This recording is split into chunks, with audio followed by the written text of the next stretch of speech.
আসসালামু আলাইকুম রহমতুল্লাহ। আজকের ক্লাসের বিষয়বস্তু হচ্ছে ভার্ব। আমরা প্রথম তিনটা ক্লাসে অ্যাসার্টিভ সেন্টেন্সেস সাবজেক্ট নিয়ে আলোচনা করছি। তো আজকে সাবজেক্টের পরে সবচেয়ে গুরুত্বপূর্ণ এবং ভাইটাল যে পার্টটা আছে সেন্টেন্সেস, সেটা হচ্ছে ভার্ব। সেটা নিয়ে আজকে আমরা আলোচনা করব। তো প্রথম ক্লাসে আমরা মোটামুটি ভার্ব সম্পর্কে একটা আইডিয়া নেওয়ার চেষ্টা করেছিলাম। ভার্ব হচ্ছে সাবজেক্ট, অর্থাৎ সাবজেক্ট যে ব্যক্তির বা বস্তু হবে, সে যে কাজটা সম্পন্ন করবে সেটাই হচ্ছে ভার্ব। তো ভার্ব আমরা এখন প্রকারভেদটা জানবো। ভার্ব মেইনলি হচ্ছে দুই প্রকার। একটা হচ্ছে ফাইনাইট ভার্ব আর একটা হচ্ছে নন ফাইনাইট ভার্ব। ঠিক আছে, তো ফাইনাইট ভার্বটা কি? এক কথায় মনে রাখবো, যে ভার্ব টেন্স পরিবর্তন করে, যে ভার্ব টেন্স পরিবর্তন করে সেটা হচ্ছে ফাইনাইট ভার্ব। ঠিক আছে, অর্থাৎ যে ভার্ব টেন্স পরিবর্তন করবে সেটা হচ্ছে ফাইনাইট ভার্ব। তাহলে নতুন আর একটা টার্ম তৈরি হয়ে গেল না? এই টেন্স টেন্স পরিবর্তন করবে, তো টেন্স আবার কি, কোত্থেকে আসলো এটা, তাই না? তো যেহেতু আসছে কথাটা, তো অবশ্যই আমরা এটা শিখব যে টেন্স বিষয়টা কি। অর্থাৎ এরকম টেন্স হচ্ছে ইংরেজি গ্রামারে 12টা আছে, 12টা টেন্স আছে। তারপর অনেকগুলো মোডাল আছে। এই 12টা টেন্সের মাঝখানে যে ভার্ব থাকে, 12টা টেন্সে যে ভার্ব ব্যবহার করা হয়, সেটাই হচ্ছে মূলত ফাইনাইট ভার্ব। বা মোডাল দিয়ে সেন্টেন্স মেক করার সময় যেভাবে ভার্বটাকে ইউজ করা হয় সেটাই হচ্ছে ফাইনাইট ভার্ব, এক কথায়। ঠিক আছে, তারপরে রিসিভ করার সময় ভার্বটাকে যেভাবে ব্যবহার করা হয়, এইগুলোই হচ্ছে সেই ফাইনাইট ভার্ব, এক কথায় মনে রাখবো। ঠিক আছে, আর নন ফাইনাইট ভার্বটা যেহেতু আসছে, তো ফাইনাইট ভার্বটা শেখার পরে আমরা এটা শিখবো। ঠিক আছে, নন ফাইনাইট ভার্বকে বলে হচ্ছে, নন ফাইনাইট ভার্বের যদি নাম বলি, লেখার দরকার নেই বা এখন এটা পড়ারও দরকার নেই, জাস্ট নামগুলো একটু বলে রাখি। জিরান্ড আছে নন ফাইনাইট ভার্ব, পার্টিসিপল আছে, ইনফিনিটিভ আছে, পারফেক্ট পার্টিসিপল আছে, হ্যাঁ, প্রেজেন্ট পার্টিসিপল, পাস্ট পার্টিসিপল, এইগুলো হচ্ছে নন ফাইনাইট ভার্ব। তো এটা যখন পড়বো তখন বিস্তারিত অর্থ সহকারে পড়বো। এখন আমরা একটু ফাইনাইট ভার্ব নিয়ে আলোচনা করবো। তো ফাইনাইট ভার্ব নিয়ে আলোচনা করার সময় আমাদের নতুন একটা টপিকের উদ্ভাবন হয়েছে, সেটা হচ্ছে টেন্স। তো টেন্সটা সম্পর্কে একটু জেনে নিই আর কি। তো টেন্স জানার মাধ্যমেই আমরা সেন্টেন্স মেকিংয়ের দিকে মোটামুটি অগ্রসর হয়ে যাব আর কি। ঠিক আছে, টেন্স হচ্ছে কাজটা কখন হচ্ছে। টেন্স বাক্যে যে কাজটা হচ্ছে, সে কাজটা কখন হচ্ছে, আগে হয়েছে, বর্তমানে হবে, নাকি ভবিষ্যতে হবে, কোন সময় হবে, সেটাই নির্ধারণ করে এই টেন্স। এই টেন্স তিনটা, মানে কাল, সময়, এটা হচ্ছে তিনটা। যেমন অতীতকাল, তারপরে হচ্ছে বর্তমানকাল, আর একটা হচ্ছে ভবিষ্যৎকাল। হ্যাঁ, অতীতকালরে বলে হচ্ছে পাস্ট টেন্স, বর্তমান কালরে বলে হচ্ছে প্রেজেন্ট টেন্স, আর ভবিষ্যৎকালরে বলে হচ্ছে ফিউচার টেন্স। ঠিক আছে, এটাই মূলত টেন্স। যেমন একটু যদি আমি আর একটু ব্যাখ্যা করার চেষ্টা করি, আমি একটা কথা বললাম, আমি খেলি। আর একটা কথা বললাম, আমি খেলেছিলাম। আর একটা কথা বললাম, আমি খেলবো। তিনটা কথা বলছি, আমি খেলি, আমি খেলেছিলাম, আমি খেলবো। এখন এই খেলি মানে কি, কথাটা তারা আসলে কি বোঝাচ্ছে? এটা নর্মালি যে কোনো সময় খেলি আমি, নর্মালি আমি খেলি, এখন খেলি, আগে খেলি, পরে খেলি, নর্মালি আমি খেলি।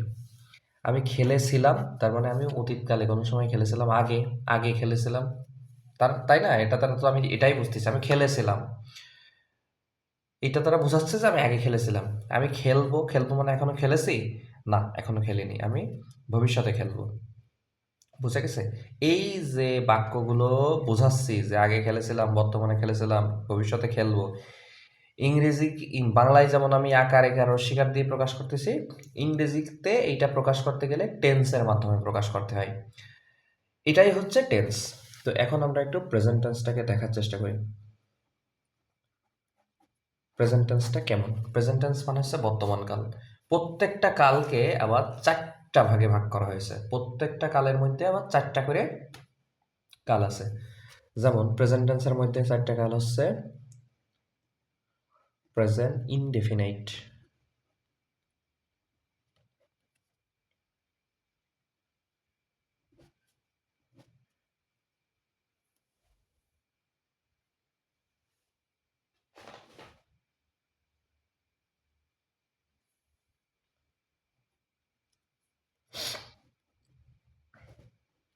তারপর হচ্ছে প্রেজেন্ট কন্টিনিউয়াস,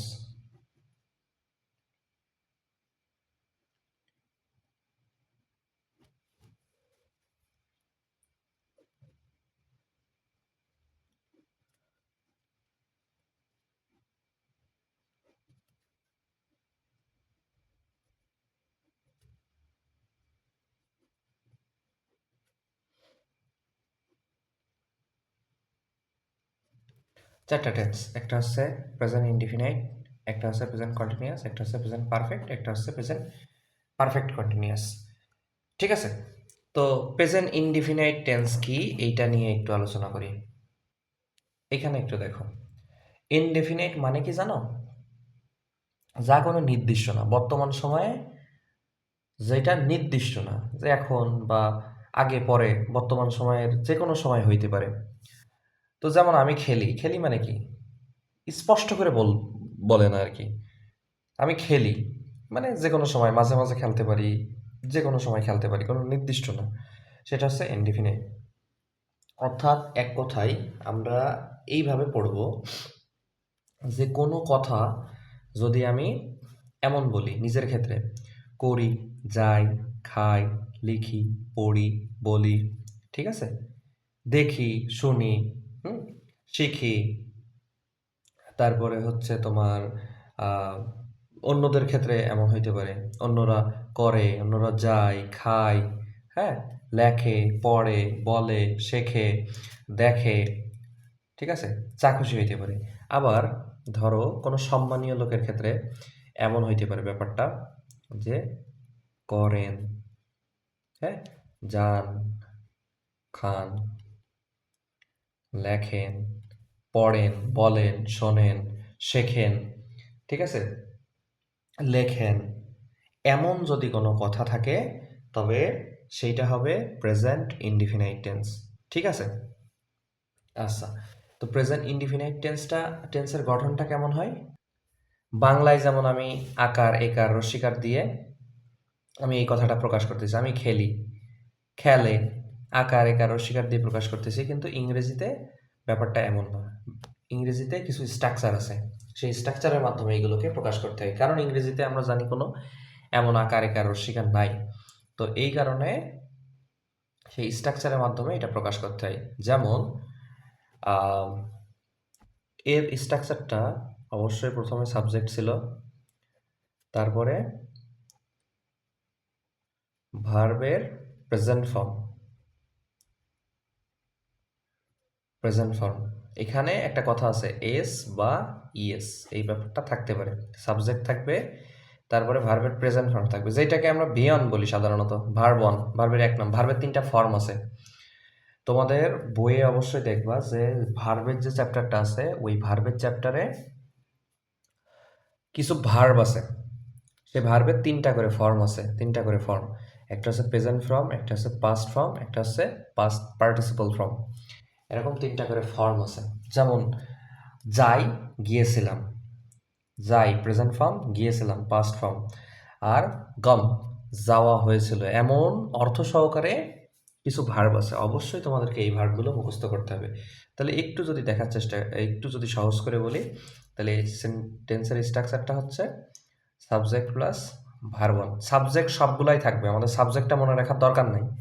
সাবজেক্ট সবগুলা টেন্সের প্রথমে সাবজেক্ট থাকবেই, সবগুলা সেন্টেন্সের প্রথমে সাবজেক্ট থাকবেই। তাহলে আমার মনে রাখতে হবে কি, এই যে ভার্বের ফর্মটা, এই সেই ভার্বটাই কিন্তু একটা ফাইনাইট ভার্ব। এখানে অবশ্যই মনে রাখবে এই ভার্বের সাথে এস বা ইএস হইতে পারে। বোঝা গেছে এই ব্যাপারটা? আশা করি বোঝা গেছে। তাহলে এটা ইংরেজিতে করব কিভাবে? যেমন খুব সহজ, এই বাক্যটাই একটু দেখার চেষ্টা করি। এই যে আমি খেলি, আমি খেলি, বাক্যে আমি কিন্তু এখানে অবজেক্ট লিখি নাই। অবজেক্ট থাকতেও পারে, অবজেক্ট নাও থাকতে পারে, অবজেক্ট কোনো ম্যান্ডেটরি বিষয় না, কিন্তু সাবজেক্ট এবং ভার্ব অ্যাসার্টিভ সেন্টেন্সে থাকবেই মাস্ট। তো অবজেক্টটা আমরা একটু একটু সাবজেক্ট আর ভার্ব দিয়ে বাক্যগুলো দেখি, অবজেক্ট অবশ্যই শিখবো। অবজেক্ট কি? আমি খেলি, এটা হচ্ছে বাক্য। তো এই বাক্যে সাবজেক্টটাকে অবশ্যই প্রথম ক্লাসে আমরা বলছিলাম বাক্যে যে কাজটা করে, খেলার কাজটা যে করে। এবং খেলি, খেলি এটা কোন টেন্সের মধ্যে পড়লো? Present indefinite tense. এই যে এই প্রেজেন্ট ইনডিফিনিট টেন্সের মধ্যে পড়লো। তো আমি খেলি, সাবজেক্টটাকে বসাও, এই বাক্যের সাবজেক্ট কি? আমি। আমি এর ইংরেজি কি? আই। এখন খেলা করার ইংরেজি কি? যেহেতু আমি বুঝছি, খেলি দেখে বুঝছি যে এটা প্রেজেন্ট ইনডিফিনাইট টেন্স, তো এই টেন্সের স্ট্রাকচারের মধ্যে আমাকে নিয়ে আসতে হবে। আমি খেলি, আই, খেলা করার ইংরেজি হচ্ছে পেলে। তাহলে আই পেলে, আমি খেলি। বিষয়টা বোঝা গেল? এখন এই যে এস বাই এস লিখছি, এখানেও যে এস বাই এস লিখছি, এটা কখন যোগ করবো এর সাথে? প্লেস কখন যোগ করব? মনে রাখতে হবে গত ক্লাসে যেই কথাটা বলছি যে সাবজেক্টের যে পার্সন নাম্বার শিখছি, ওইখানে একটা কথা বলছিলাম যে সাবজেক্ট থার্ড পার্সন সিঙ্গুলার, এমন একটা কথা বলছিলাম। তো যদি সাবজেক্ট থার্ড পার্সন সিঙ্গুলার হয়, সিঙ্গুলার হয়, তবে ভার্বের সাথে এস বা ইএস যোগ করতে হয়। কখন এস কখন ইএস এটা বলবো, প্যানিক হওয়ার কিছু নাই। তো এস বাই এস, একটা সময় এস যুক্ত করতে হয়, অনেক সময় ইএসও যুক্ত করতে হয়। তো সেটা বলবো আর কি। তো তাইলে কি হবে, এই যে সাবজেক্টটা এখানে যদি এমন সাবজেক্ট আসে যে সাবজেক্টটা থার্ড পার্সন, অবশ্যই পার্সোনাল নাম্বারটা অবশ্যই রেখে আসবে, নাইলে ব্যাপারটা বুঝবে না তোমরা। তো সাবজেক্ট যদি থার্ড পার্সন হয় এবং সিঙ্গুলার হয়, সিঙ্গুলার মানে একটা, বলছিলাম সিঙ্গুলার নাম্বার হচ্ছে 0 আর 1, তার বেশি হইলে প্লুরাল নাম্বার। তো সেইটা যদি এমন হয় তখন এখানে হয়তো প্লেস। যেমন আরেকটা উদাহরণ দেখার চেষ্টা করি, এই টেন্সের। রফিক খেলে, রফিক খেলে, খেলে, করে, যায়, খায়, অবশ্যই এই এই এই কথাগুলো মনে রাখবে তোমরা। করে, যায়, খায়, মুখস্থ করে ফেলবে এটা। করে, যায়, খায়, লেখে, পড়ে, দেখে, শোনে। তো এখানে আমি লিখছি রফিক খেলে, রফিক খেলে। এখন সাবজেক্ট কি এখানে? রফিক। খেলে অবশ্যই প্রেজেন্ট ইনডিফিনিট টেন্সে, এই টেন্সের স্ট্রাকচারে ফেলবো। এইটা সাবজেক্ট হবে, তারপর ভার্ব অন হবে। তো পেলের ইংরেজি, এই খেলের ইংরেজি হচ্ছে পেলে।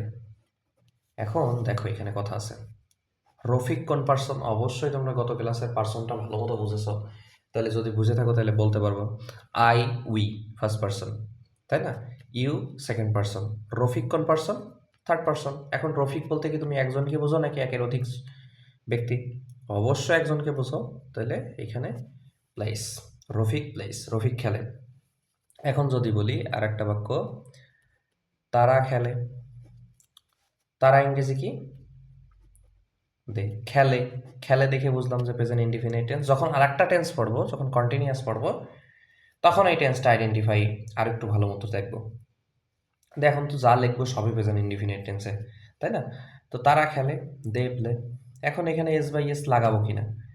দে কোন পার্সন? Third person. দে কি সিঙ্গুলার নাকি প্লুরাল? অবশ্যই তারা, একজন হয়নি, অনেকজন নিয়ে তারা হয়েছে, তো এটা প্লুরাল। তাইলে আমার প্রথম শর্ত মানলেও দ্বিতীয় শর্ত মানবে না, অবশ্যই প্রত্যেকটা সাবজেক্টের দুইটা শর্ত মানতে হবে, দুইটা। থার্ড পারসন হইতে হবে প্রথম শর্ত, দ্বিতীয় শর্ত হচ্ছে সিঙ্গুলার হইতে হবে, তাইলে এস বাই এস হবে। তাইলে এখানে এস বাই এস হবে না। বিষয়টা সবাই আশা করি বুঝতে পারছো।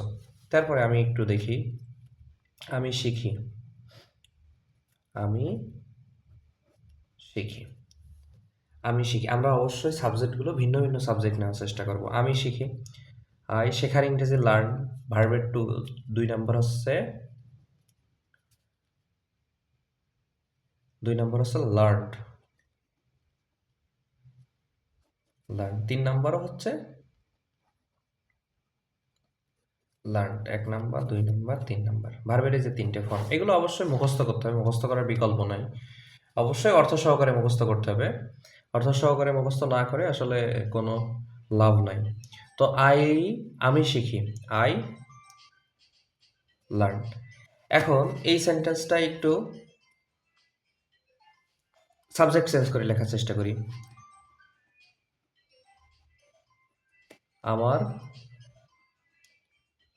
বন্ধুরা শেখে। তো সেক্ষেত্রে কি হবে? আমার বন্ধুরা এখানে সাবজেক্ট, এটা কিন্তু পুরোটাই সাবজেক্ট। তাহলে সাবজেক্ট কিন্তু এখন আর নাউন প্রোনাউন থাকতেছে না, নাউন ফ্রেজ হয়ে যাচ্ছে। নাউন ফ্রেজ প্রথম ক্লাসে, নাউন দ্বিতীয় ক্লাসে নাউন ফ্রেজটা আমি বোঝানোর চেষ্টা করছি। তো আমার বন্ধুরা ইংরেজি কি? My friends. ফ্রেন্ডস অবশ্যই এস লাগায়ে প্লুরাল করতে হবে। নাউনকে প্লুরাল করার জন্যে এস বা ইএস যুক্ত করলে এটা প্লুরাল হয়ে যায় ম্যাক্সিমাম ক্ষেত্রে। অন্য অন্য ক্ষেত্রে আছে যেগুলো মুখস্থ করতে হয়, যেমন ম্যান, প্লুরাল হচ্ছে মেইন।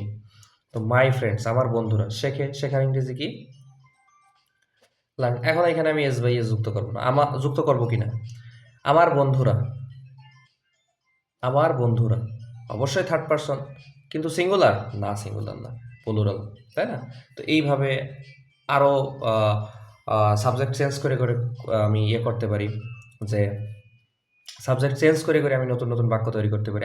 এইবার আমি আমার বন্ধুরা না, আমার বন্ধুদের মধ্যে একজন ইংরেজি শিখে, আমার বন্ধুদের মধ্যে একজন শিখে। তো সেক্ষেত্রে সাবজেক্টটা হইতে পারে one of my friends learn, তাই না? এটাই হচ্ছে বিষয়। তো আমরা আজকে এই পর্যন্তই শিখলাম টেন্সের প্রথম টেন্সটা। তো এখনও অবজেক্ট শিখি নাই, আমরা পরবর্তী ক্লাসে অবজেক্ট শিখব এবং এই প্রেজেন্ট ইনডিফিনিট টেন্স নিয়েই আরও একটু কালচার করার চেষ্টা করব। ঠিক আছে, আরও অনেক অনেক বাক্য তৈরি করার চেষ্টা করব প্রেজেন্ট ইনডিফিনিট টেন্স নিয়ে, এবং অবজেক্টটা শিখবো আগামী ক্লাসে। এরপরে আসলে অবজেক্ট দিয়ে কিভাবে বাক্য তৈরি করতে হয় সেটা দেখবো। সাবজেক্ট আর ভার্ব দিয়ে বাক্য তৈরি করছি, বাক্য তৈরি কিন্তু হয়ে গেছে, এগুলোই কিন্তু অ্যাসার্টিভ সেন্টেন্স, আমাদের অলরেডি কিন্তু বাক্য তৈরি হয়ে গেছে। তো আমরা এরপরে অবজেক্ট বসাবো, তারপরে প্রিপজিশনাল ফ্রেজ বসাবো, আরও বড় করতে হয় কীভাবে বাক্য সেটা দেখবো, অন্যান্য টেন্সগুলো দেখার চেষ্টা করব। তো আজকে এই পর্যন্তই, আল্লাহ হাফেজ।